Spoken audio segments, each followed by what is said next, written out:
C'est tout? Ah non, c'est un peu court, jeune homme. On pouvait dire, oh Dieu, bien des choses en somme, et en variant le ton. Par exemple, tenez, agressif. Moi, monsieur, si j'avais un tel nez, il faudrait sur le champ que je me l'amputasse. Amical, mais il doit tremper dans votre tasse. Pour boire, faites-vous fabriquer un nappe. Descriptif. C'est un roc, c'est un pic, c'est un cap. Que dis-je, c'est un cap. C'est une péninsule. Curieux.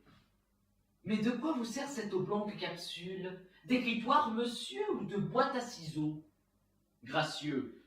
Aimez-vous à ce point les oiseaux que paternellement vous vous préoccupâtes de tendre ce perchoir à leurs petites pattes? Truculent. Ça, monsieur, lorsque vous pétunez, la vapeur du tabac vous sort-elle du nez sans qu'un voisin ne crie « Au feu de cheminée ?» Prévenant. Gardez-vous votre tête entraînée par ce point de tomber en avant sur le sol? Tendre. Faites-lui faire un petit parasol, de peur que sa couleur au soleil ne se fane. Pédant. L'animal seul, monsieur, qu'Aristophane appelle Hippocampe et Camélos, dut avoir sur le front tant de chair, sur tant d'os. Cavalier. Quoi l'ami? Ce croc est à la mode. Pour pendre son chapeau, c'est très commode.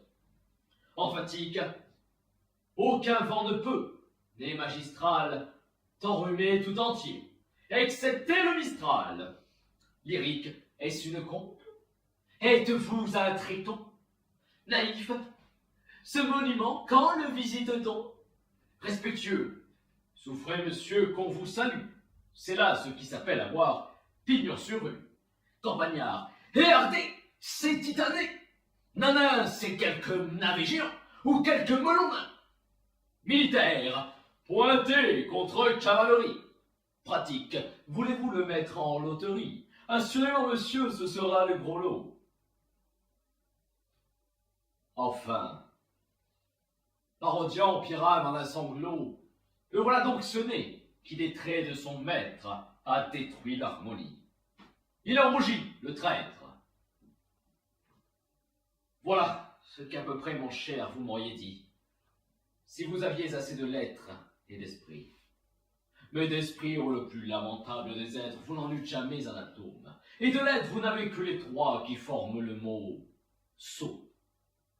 Eussiez-vous d'ailleurs l'invention qu'il faut pour pouvoir, là, devant ces nobles galeries, me servir toutes ces folles plaisanteries, que vous n'en eussiez pas articulé le quart de la moitié du commencement d'une, car je me les sers moi-même, avec assez de verbe. Mais je ne permets pas qu'un autre me les serve.